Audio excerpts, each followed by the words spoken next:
alle sammen. Jeg begynder at lave noget nyt på Facebook, hvor jeg laver nogle konkurrencer. Den første konkurrence er, at jeg vil drikke 4 glas vand og se, hvor hurtigt jeg kan gøre det. Bare lige finde noget stopord frem. Ja. 3, 2, 1, nu.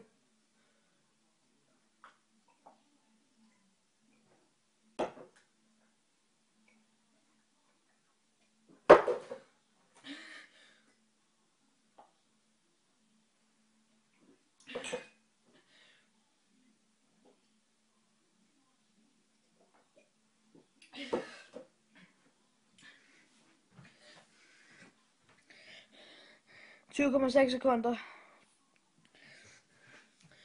Nå, det var det forsøg den her gang. Hvis I har nogle flere challenges, jeg skal lave, så skriv noget i kommentaren. Og hvis du kunne lide den her video, så like den helst. Hej hej.